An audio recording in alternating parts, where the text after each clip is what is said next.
Dear students, मैं आपकी faculty प्रीति Gypsy women's college के ज्योग्राफी डिपार्टमेंट से हूँ।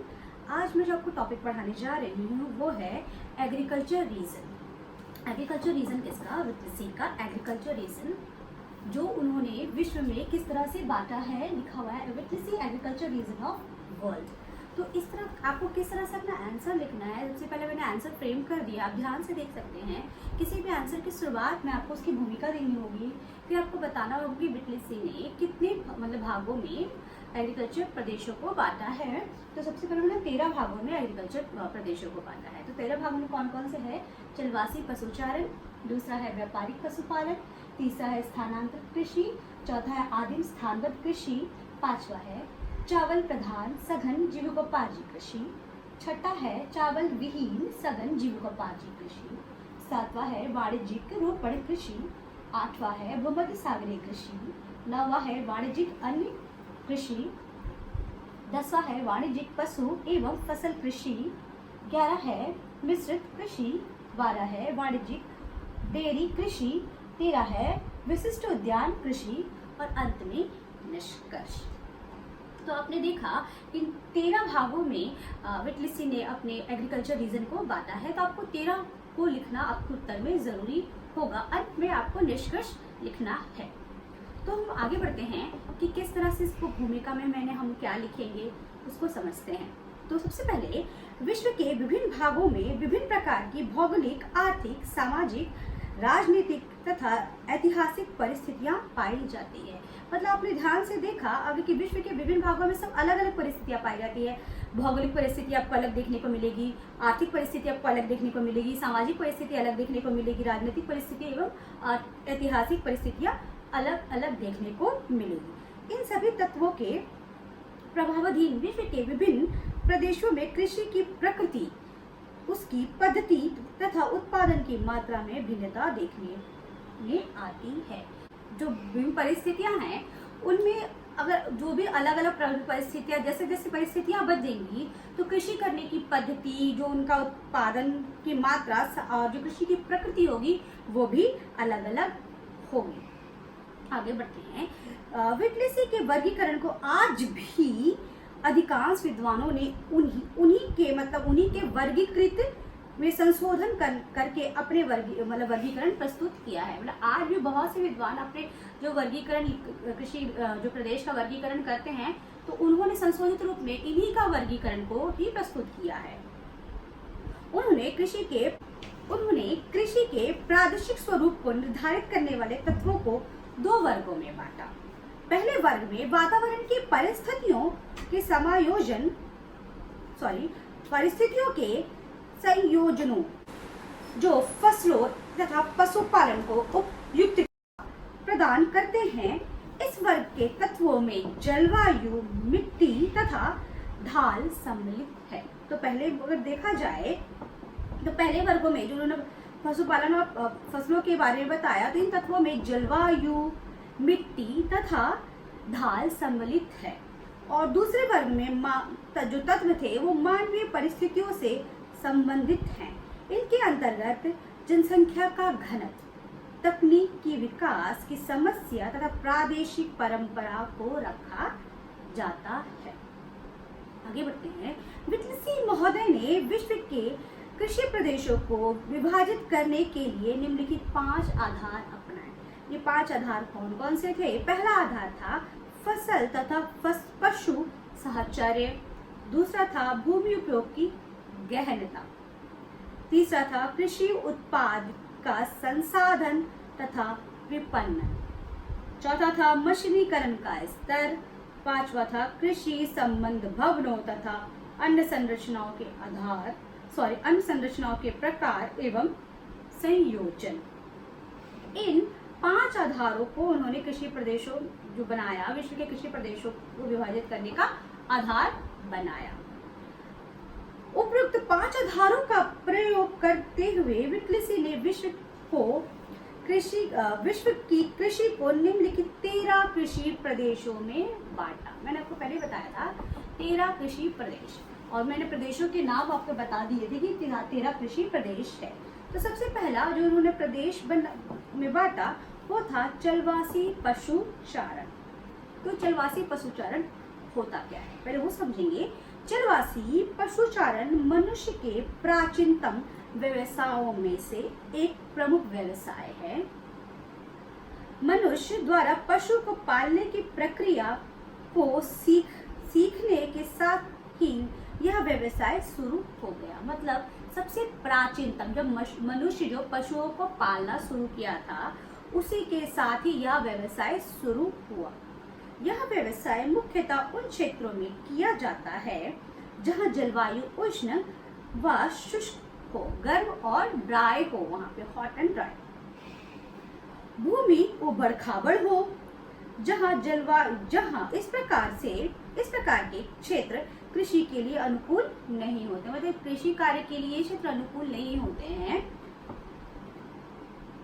और वहां पर पशुपालन का कार्य किया जाता है। कम वर्षा के कारण घास पर्याप्त मात्रा में नहीं उगती। अल्प मात्रा में उपलब्ध यह घास पशुओं के चरने से शीघ्र ही समाप्त हो जाती है और चरवाहों को घास एवं पानी की तलाश में अन्य स्थानों पर जाना पड़ता है। इसलिए इस क्रिया का नाम चलवासी पशुचारण है। मतलब ये जो चलवासी पशुचारण की बात कही, ये सबसे प्राचीनतम था। जब मनुष्य ने पशुओं को पालना शुरू किया तो होता क्या था, तो उसी के साथ साथ व्यवसाय भी शुरू हुआ। तो होता क्या था कि जहाँ घास, जो मैंने क्या बताया गया, उष्ण और ड्राई क्षेत्र था, मतलब उष्ण और शुष्क क्षेत्र था। साथ ही भूमि भी जो कृषि के लिए अनुकूल नहीं थी, उबड़ खाबड़ थी, तो घास भी कम मात्रा में उगती थी और पानी भी वैसे उपलब्ध नहीं था। तो पशु घास और पानी की तलाश में एक स्थान से दूसरे स्थान पे जाना पड़ता था, इसलिए इसको कहा चलवासी पशुचारण। अर्धशुष्क क्षेत्रों में घोड़े तथा गधे, मरुस्थलीय भागों में ऊंट, टुंड्रा प्रदेशों में रेंडियर तथा उच्च पठारी भागों में याक पाले जाते हैं। कौन कौन से पशुओं को पाला जाता है, किन किन स्थानों में, मैंने आपको बताया। नए घास स्थलों की खोज में चलवासी चरवाहे सैकड़ों किलोमीटर की यात्रा करते हैं। पर्वतीय क्षेत्रों में वे ऋतुओं के अनुसार पर्वतों तथा घाटियों में घूमते रहते हैं। तो आपने जाना चलवासी पशुचारण क्या है। अब हम आते हैं तो सेकंड में है व्यापारिक पशुपालन। तो जानेंगे व्यापारिक पशुपालन क्या है। आज से लगभग 200 वर्ष पहले जब मांस, ऊन तथा खालों की मांग बढ़ी तो व्यापारिक पशुचारण शुरू हुआ। मतलब मांस, ऊन और खालों की जो मांग बढ़ रही थी, तब यह पशुचारण जो चारण था वो शुरू हुआ। इसमें चारागाह एक निश्चित स्थान पर रहकर चारवाहे एक निश्चित स्थान पर रहकर स्थायी जीवन व्यतीत करते हैं। मतलब अब ये इधर से उधर भटकते नहीं हैं, ये एक जगह में स्थिर होकर स्थायी जीवन व्यतीत करते हैं। पशुओं को बड़े बड़े बाड़ों में रखा जाता है और इनका पालन वैज्ञानिक ढंग से किया जाता है। पशु के उत्पादों का राष्ट्रीय एवं अंतर्राष्ट्रीय स्तर पर व्यापार किया जाता है, इसलिए तो कहा गया है व्यापारिक। बड़े पैमाने पर व्यापारिक पशु क्षेत्रों में होता है। पहला शीतोष्णकटिबंधीय घास के क्षेत्रों में और दूसरा उष्णकटिबंधीय घास के क्षेत्रों। सबसे पहले शीतोष्णकटिबंधीय घास स्थलों के व्यापारिक पशुचारण की बात करें तो शीतोष्णकटिबंधीय व्यापारिक पशुचारण का व्यवसाय उत्तरी अमेरिका, दक्षिणी अमेरिका, ऑस्ट्रेलिया तथा दक्षिणी अफ्रीका में बड़े पैमाने पर किया जाता है। स्थानीय रूप से ग्रेट ब्रिटेन के मूरलैंड तथा एंडीज पर्वत पर भी व्यापारिक पशुचारण का व्यवसाय प्रचलित है। इन क्षेत्रों में वार्षिक वर्षा 25 सेंटीमीटर से 75 सेंटीमीटर तक होती है। अधिकांश वर्षा वसंत एवं ग्रीष्म में ही होती है। इस प्रकार इस ऋतु में घास अधिकांश जो होते हैं, वर्षा की आवश्यकता सबसे अधिक होती है। जो घासों को वर्षा की आवश्यकता सबसे अधिक होती है। वर्षा की मात्रा में बहुत ही अनिश्चितता अनियमितता होती है, जिससे कई बार सूखे तथा अकाल की स्थिति भी इस क्षेत्रों में उत्पन्न होती है। तो इन क्षेत्रों में अगर हम देखें तो अगर प्रेरी घास का जो मैदान है वो इम्पोर्टेंट है। जो प्रेरी घास का मैदान कहाँ पाया जाता है, आपको पता है। प्रेरी घास का मैदान जो है उत्तरी अमेरिका में के शीतोष्णकटिबंधीय घास के मैदान, संयुक्त राज्य अमेरिका के पश्चिमी भाग, कनाडा में के मैदानी भाग तथा उत्तरी मैक्सिको में विस्तृत है। यह विश्व का सबसे उन्नत व्यापारिक पशुचारण क्षेत्र है। इन प्रदेशों में थोड़ी सी वर्षा में पर्याप्त घास उग जाते हैं। फिर दक्षिणी अमेरिका में बात करें तो दक्षिणी अमेरिका के दक्षिण पूर्वी भाग में अर्जेंटीना, उरुग्वे तथा दक्षिणी ब्राजील के शीतोष्ण घास के मैदानों में संसार के महत्वपूर्ण व्यापारिक पशुचारण के क्षेत्र पाए जाते हैं। फिर आप आगे बढ़ते हैं तो ऑस्ट्रेलिया में भी इस तरह के देखने को हमें मिलते हैं। ऑस्ट्रेलिया व्यापारिक पशुचारण के व्यवसाय में महत्वपूर्ण भूमिका निभाता है। ऑस्ट्रेलिया के कुल निर्यात का 2/3 पशु उत्पाद में से ही प्राप्त होता है। उसी प्रकार न्यूजीलैंड में भी शीतोष्ण कटिबंधीय घास के मैदान देखने को मिलते हैं। यद्यपि न्यूजीलैंड आकार में बहुत छोटा है तो भी व्यापारिक पशुचारण व्यवसाय में इनका विशेष स्थान है। यह विश्व के अत्यधिक विकसित देशों में से एक है और इनके विकास का श्रेय यहाँ के भेड़ों और गाय बैलों को जाता है। फिर हमने बताया शीतोष्ण कटिबंधीय घास के मैदानों के बारे में। अब हम आते हैं उष्ण कटिबंधीय घास स्थलों के पशुचारण के बारे में बात करेंगे। उष्ण कटिबंधीय घास स्थलों को सवाना कहते हैं। ये अफ्रीका, दक्षिण अमेरिका तथा ऑस्ट्रेलिया के विस्तृत क्षेत्र में फैले हुए हैं। इनके एक ओर उष्ण कटिबंधीय घने घास स्थल और दूसरी ओर मरुभूमियां पाई जाती है। अधिकांश क्षेत्रों में 50 से 100 सेंटीमीटर वार्षिक वर्षा होती है। तो ये रहा आपका मैंने व्यापारिक जो पशुपालन जो क्षेत्र है उसमें शीतोष्ण कटिबंधीय घास के मैदान आते हैं और उष्ण कटिबंधीय घास के मैदान आते हैं। इन मैदानों में ही व्यापारिक पशुपालन की जो एक्टिविटी होती है। अब हम आगे बढ़ते हैं। जो तीसरा उन्होंने जो प्रदेश बताया था वो था स्थानांतरित कृषि, मतलब एक स्थान से हटकर दूसरे स्थान पे कृषि करना। इसको क्या कहते हैं, झूम कृषि के नाम से भी जानते हैं। अलग अलग ये जो देशों में इनका प्रदेशों में अलग अलग नाम दिया जाता है।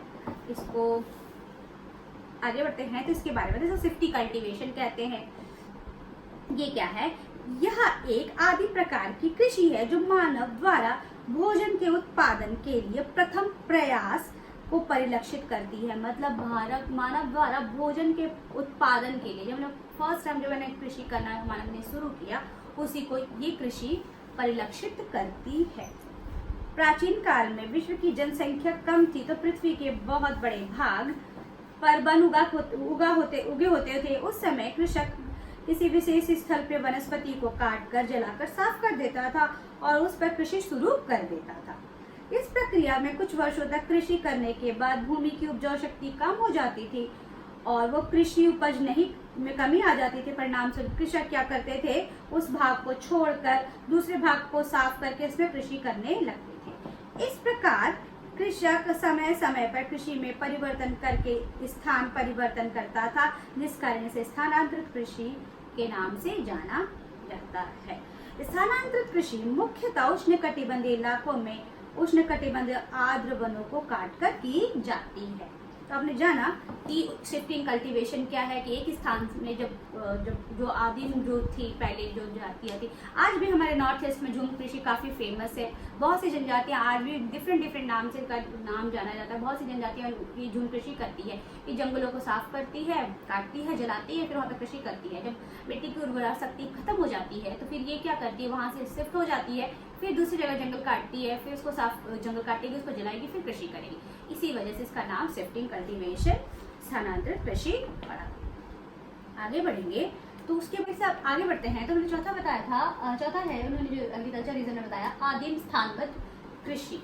मतलब ये आदिम है, काफी प्राचीन जो समय में जो किए जाती थी, आदिम जो समय की बात करते हैं। स्थानबद्ध मतलब एक स्थान में रहते, पहले था स्थानांतरित, अभी हो गया स्थानबद्ध। तो इसमें क्या था कि उपोष्ण कटिबंध के पठारों तथा अन्य उच्च भूमि में ऊंचाई के साथ तापमान में कमी आ जाती है और जलवायु निम्न भूमि की अपेक्षा अधिक अनुकूल होती है। अतः यहाँ पर स्थानांतरित कृषि के स्थान पर स्थानबद्ध कृषि की जाती है। क्योंकि यह कृषि पद्धति आदिम किस्म की है इसलिए इसे आदिम स्थानबद्ध कृषि कहा जाता है। यह मुख्य रूप से अमेरिका, अफ्रीका, दक्षिण पूर्वी एशिया के पठारी एवं अन्य उच्च प्रदेशों में की जाती है। अपेक्षाकृत ठंडे जलवायु, घनी जनसंख्या तथा विरल वनस्पति इस कृषि के लिए अनुकूल परिस्थितियां उपलब्ध कराते हैं।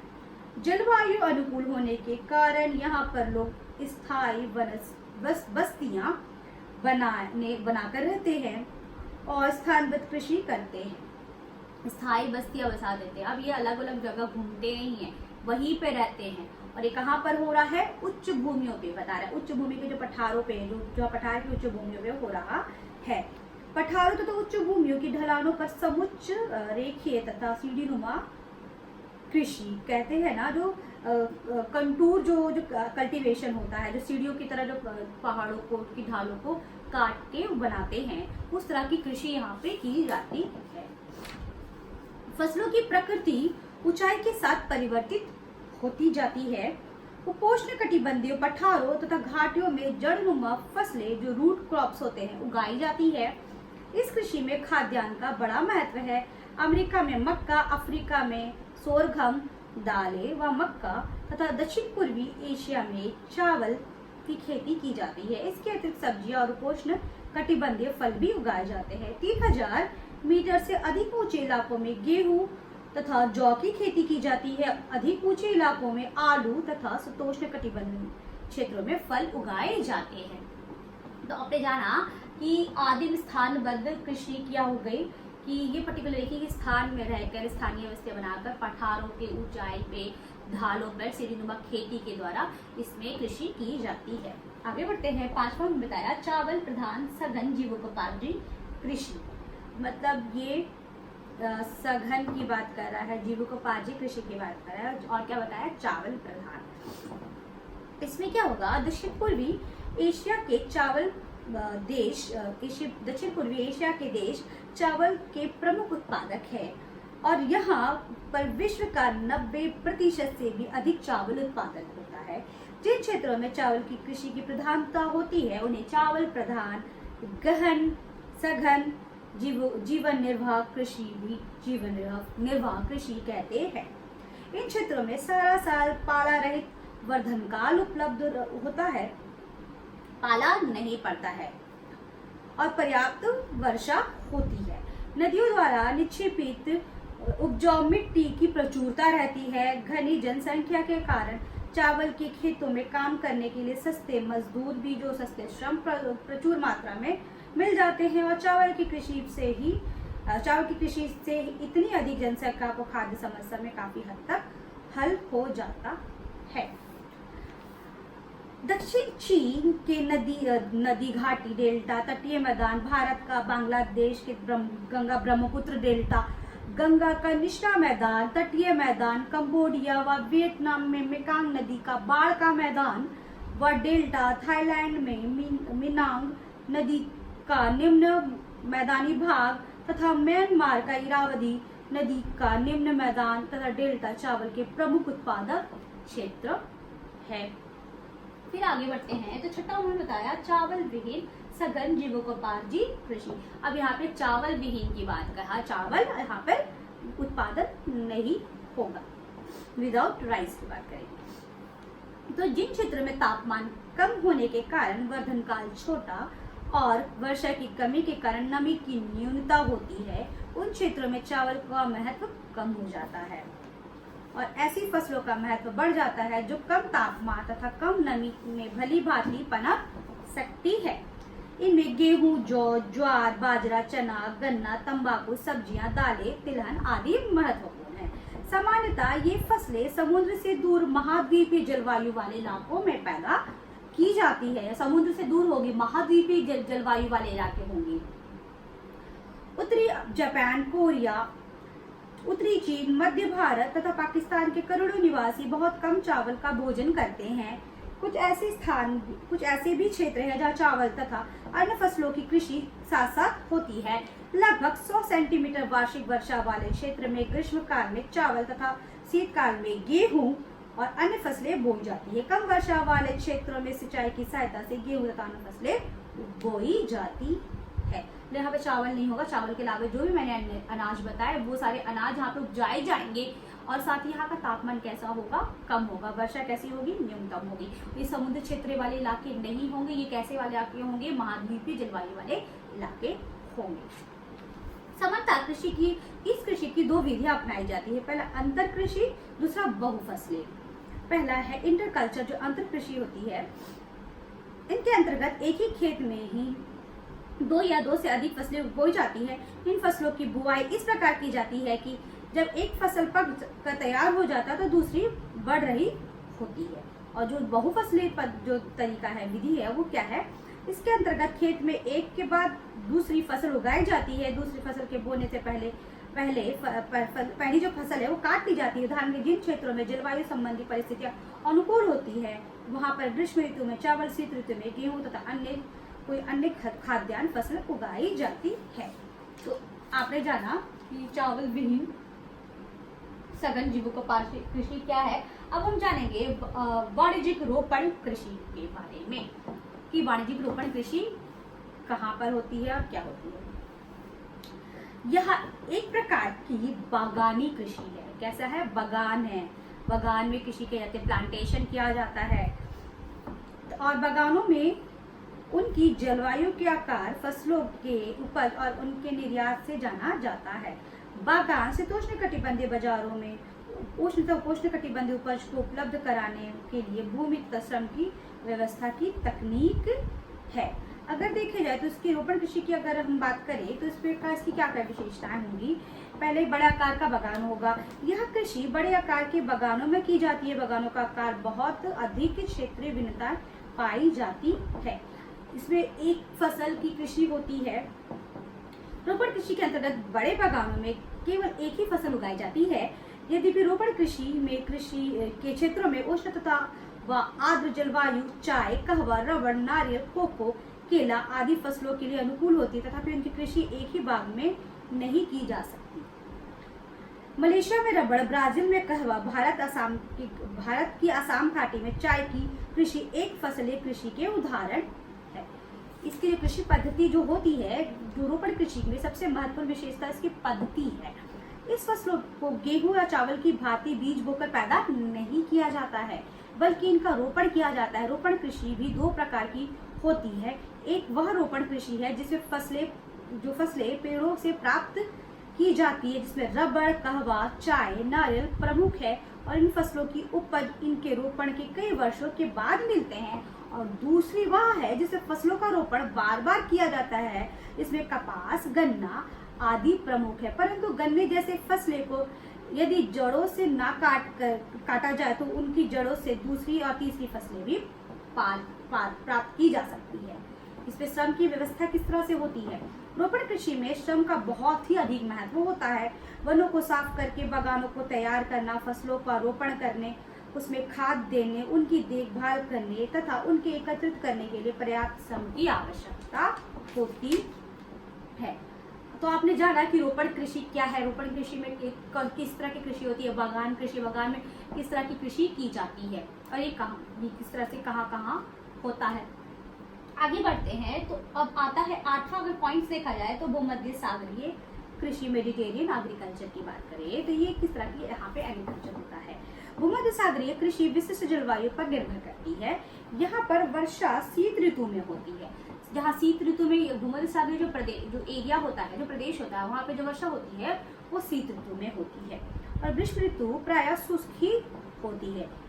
शीत ऋतु आर्द्र एवं सामान्य तथा ग्रीष्म ऋतु शुष्क एवं गर्म होती है। इस प्रकार की जलवायु का सबसे बड़ा क्षेत्र भूमध्य सागर के तटीय भागों में है। अन्य क्षेत्रों में संयुक्त राज्य अमेरिका का मध्य भाग, दक्षिण क्षेत्र, मध्य चिली तथा ऑस्ट्रेलिया का दक्षिण पश्चिम छोर एवं डार्लिंग बेसिन का निम्न भाग है। भूमध्य सागरीय प्रदेशों में मानव आदिकाल से ही कृषि करता आया है। यहाँ की मिट्टी का अधिक निष्ठालन नहीं हुआ है और यह काफी उपजाऊ है। तापमान पर्याप्त ऊंचा रहता है और वर्धन काल लंबा होता है। ग्रीष्म काल में शुष्क मौसम में कभी कभी सूखा पड़ जाता है और यहाँ की कृषि विकास में एकमात्र बाधा है। अतः कृषि यहाँ के निवासियों का महत्वपूर्ण व्यवसाय है। इटली जगह जो भूमध्य सागरीय प्रदेश के पास का एरिया है, इटली की 40% जनसंख्या कृषि करती है। गेहूं यहाँ की मुख्य खाद्य फसलें हैं। शीतकालीन आर्द्र जलवायु इसकी कृषि के लिए बहुत ही अनुकूल वातावरण प्रस्तुत करती है। यह प्राकृतिक प्रदेश फल उत्पादन कृषि के लिए विश्व भर में विख्यात है। रसदार जो साइट्रस जो फल होते हैं यहाँ की कृषि की प्रमुख विशेषता है। कैलिफोर्निया, मध्य चिली तथा इजराइल आदि देशों में सिंचाई की सहायता से रसदार फलों की कृषि की जाती है। चेरी, अनानास, अखरोट, अंजीर, सेब, नाशपाती आदि अन्य महत्वपूर्ण फसल भी है। इटली, स्पेन, फ्रांस, पुर्तगाल, यूनान, सर्बिया, पूर्वी यूगोस्लाविया आदि देश इन फसलों की कृषि के लिए विशेष रूप से प्रसिद्ध हैं। यहाँ जैतून की खेती बड़े पैमाने पे की जाती है और जैतून यहाँ का सबसे महत्वपूर्ण पेड़ है। यहाँ पर अंगूर से शराब बनाए जाते हैं, अंगूर की कृषि की जाती है। यहाँ प्रदेश कृषि के लिए अंगूर जो है, अंगूर यहाँ की कृषि के लिए विश्वविख्यात है। तो हमने जाना भूमध्य सागरीय जो क्षेत्र कृषि कैसी होती है या किन क्षेत्रों में की जाती है और इसमें किस तरह की फसलें उगाए जाते हैं। अब आगे बढ़ेंगे तो वाणिज्यिक अन्य कृषि की बात हम बढ़ेंगे। 9वां पॉइंट है वाणिज्यिक अन्य कृषि जो कमर्शियल ग्रेन फार्मिंग है। तो ये कहाँ उगाए जाते हैं और यहाँ पे किस तरह की फसलें होती हैं। मध्य अक्षांशों में, मध्य अक्षांश के मतलब यहाँ पे समझिए निम्न अक्षांश और उच्च अक्षांश। मतलब निम्न अक्षांश की हम बात करते हैं तो जो आपका निम्न के भूमध्य रेखा के आसपास जो होता है उष्णकटिबंधीय क्षेत्र। उच्च अक्षांश की बात करेंगे तो पोलर अक्षांश की बात करते हैं। उसके बीच का जो भाग होता है मध्य अक्षांश अर्थात शीतोष्ण कटिबंधीय क्षेत्रों की हम बात करते हैं। तो मध्य अक्षांशों के अर्ध मरुस्थलीय इलाकों में यह कृषि अन्य पद्धतियों की अपेक्षा बाद में विकसित हुई, परंतु अब यह इन प्रदेशों की महत्वपूर्ण आर्थिक क्रिया है। यह कृषि विस्तृत होने के साथ साथ मशीनीकृत भी है। वाणिज्यिक खाद्यान्न कृषि के विकसित होने से पहले इन क्षेत्रों में चलवासी पशुचारण या व्यापारिक पशुपालन के लिए प्रयोग किया जाता था। मतलब ये जो एरिया था पहले चलवासी पशुचारण और व्यापारिक पशुपालन क्रिया की जाती थी, ये जो व्यापारिक खाद्यान्न कृषि से पहले। अब क्या हुआ कि इस कृषि का विकास 19वीं शताब्दी के मध्य में कृषि मशीनों तथा रेल परिवहन के विकास के परिणाम स्वरूप हुआ था। इन इलाकों में श्रमिकों का सदा ही अभाव रहता है, जिस कारण यह कृषि मूलतः मशीनों पर आधारित है। अतः मशीनों की खरीदने तथा उनके रखरखाव के लिए बड़ी मात्रा में धन की आवश्यकता होती है। वाणिज्यिक खाद्यान्न कृषि मुख्यतः उन क्षेत्रों में की जाती है जहां जनसंख्या विरल हो और कृषि के लिए विस्तृत मैदान भूमि उपलब्ध हो। गेहूं इस कृषि का मुख्य फसल है, परंतु गेहूं के अतिरिक्त ओट, राई, जौ, मक्का आदि फसलें भी बोई जाती है। इस कृषि के मुख्य क्षेत्र उत्तरी अमेरिका में संयुक्त अमेरिका तथा कनाडा है। यूरोप का स्टेपी, अर्जेंटीना का पंपास प्रदेश, ऑस्ट्रेलिया का डाउन्स क्षेत्र है। आगे बढ़ते हैं तो हमने जाना व्यापारिक जो अन्य कृषि जो खाद्यान्न कृषि है। अब हम 10वां पॉइंट बढ़ेंगे तो कैसा प्रदेश आता है व्यापारिक पशु एवं फसल कृषि। तो कमर्शियल की बात कर रहा है यहाँ पे जो पशु और क्रॉप की बात कर रहा है जो फार्मिंग होगी। यह वाणिज्यिक अन्य कृषि के समान ही है क्योंकि इसमें मशीनों का प्रयोग होता है और इनकी उपज का व्यापार होता है। अंतर केवल यह है कि इसमें फसलें उगने के साथ साथ पशुपालन का कार्य भी किया जाता है। मतलब फसलों के साथ उगने के साथ साथ क्या हो रहा है, पशुपालन भी किया जाता है। मुख्यतः फसल मक्का जो पशुओं को मोटा करने के लिए खिलाई जाती है। पशुओं को मक्का खिलाकर मोटा किया जाता है और उनसे मांस प्राप्त किया जाता है। यद्यपि इस पेटी की मुख्य फसल मक्का ही है और यह पेटी संयुक्त राज्य अमेरिका का 2/3 मक्का पैदा करता है। तथापि सोयाबीन, ओट, गेहूं आदि फसलों की भी बड़े पैमाने में कृषि की जाती है। इस पेटी में संयुक्त राज्य अमेरिका के 1/4 पशु पाले जाते हैं। इस प्रकार की जो अर्थव्यवस्था है डेन्यूब बेसिन, दक्षिणी पश्चिम रूस, दक्षिण अफ्रीका के पठारी भाग तथा पूर्वी ऑस्ट्रेलिया में पाई जाती है। परंतु ये क्षेत्र संयुक्त राज्य अमेरिका की मक्का पेटी से भिन्न है क्योंकि इन क्षेत्रों में कृषि का यंत्रीकरण बहुत कम हुआ है। यहाँ बहुत सा मक्का मानवीय भोजन के रूप में प्रयोग किया जाता है। परंतु दक्षिणी अमेरिका का उत्तरी पंपास प्रदेश की स्थिति लगभग संयुक्त राज्य अमेरिका के मक्का पेटी ही जैसी है। यहाँ की काली मिट्टी मक्का की कृषि के लिए बहुत ही अनुकूल है, परंतु दोनों क्षेत्रों में सबसे बड़ा अंतर यह है कि अर्जेंटीना का मक्का का निर्यात किया जाता है, पशुओं को अल्फाल्फा घास खिलाकर मोटा किया जाता है। जहाँ संयुक्त राज्य अमेरिका की बात की, यहाँ पे जो क्या था, मक्का को खिला के पशुओं को मोटा किया जाता है और उसके मांस का उत्पादन करते हैं। लेकिन जो पंपास क्षेत्र है वहाँ पे क्या करते हैं, अर्जेंटीना का जो पंपास क्षेत्र है वहाँ प्रदेश में मक्का का निर्यात कर देते हैं और क्या होता है वहाँ पे जो ये जो घास है अल्फाल्फा घास खिलाकर जो पशुओं को मोटा किया जाता है और उसको उसके मांस का उत्पादन करते हैं, जो मांस को बेचा जाता है। आगे बढ़ते हैं तो 11वां पॉइंट आता है मिश्रित कृषि, मिक्स फार्मिंग की बात करेंगे।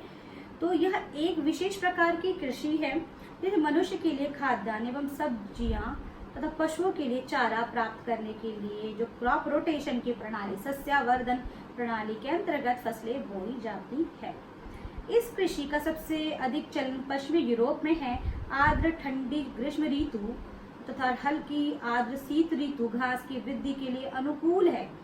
ग्रीष्म ऋतु में भी घास हरी रहती है। घास की प्रति हेक्टेयर उपज विश्व के किसी भी भाग से अधिक होती है। विस्तृत खेत तथा मीडो एवं चारे की अन्य फसलें से खाद्य एवं चारों का मिश्रण प्रस्तुत होता है, जिस कारण इसे मिश्रित कृषि कहते हैं। मिश्रित कृषि जो पश्चिमी यूरोप में विशेष रूप से की जाती है, यहाँ पर फसलों का सस्यवर्धन किया जाता है, जिसके अंतर्गत खाद्य फसलों के बाद चारों की फसलें बोई जाती है और सब्जियों को निकटवर्ती नगरीय बाजारों में भेजा जाता है। क्या हो रहा है, बोल रहा है कि सस्यवर्धन करने का जो क्रॉप रोटेशन क्या करता है कि पहले खाद्यान्न फसलों को बोया जाएगा, उसके बाद फिर चारे फसलों को बोया जाता है। मिट्टी की उपजाऊ शक्तियां बनाए रखने के लिए उर्वरकों तथा पशुओं के गोबर का बड़े पैमाने पर प्रयोग किया जाता है। तो हमने जाना मिक्स फार्मिंग क्या है। अब जानेंगे कि बारवा जो वाणिज्यिक डेयरी कृषि, जो डेयरी फार्मिंग है, कमर्शियल डेयरी फार्मिंग क्या होती है और कहाँ पर होती है। जो पशुपालन विविध कृषि प्रणालियों का अभिन्न अंग है। प्रारंभ में मुख्यतः मांस, ऊन, चमड़ा, हड्डी आदि प्राप्त करने के लिए ही पशु पाले जाते थे और दुग्ध उत्पादन गौड़ व्यवसाय ही रहा। पश्चिमी यूरोप तथा उत्तरी अमेरिका में जीवन स्तर ऊंचा उठाने के साथ ही दुग्ध एवं दुग्ध से बनी वस्तुएं जैसे मक्खन, पनीर, सूखा दूध, संघनित दूध जिसको कंडेंस मिल्क कहते हैं आदि की मांग असाधारण रूप से बढ़ी। अतः यहाँ पर दूध देने वाले पशुओं की नस्लों को अलग से विकसित किया जा गया। यूं तो भेड़, बकरी, ऊंट या रेंडर आदि अनेक पशुओं से भी दूध प्राप्त किया जाता, परंतु व्यापारिक डेयरी उद्योग की दृष्टि से गाय तथा भैंस सबसे अधिक महत्वपूर्ण पशु है। विश्व के कुल दुग्ध उत्पादन का लगभग 90% भाग गाय से प्राप्त होता है।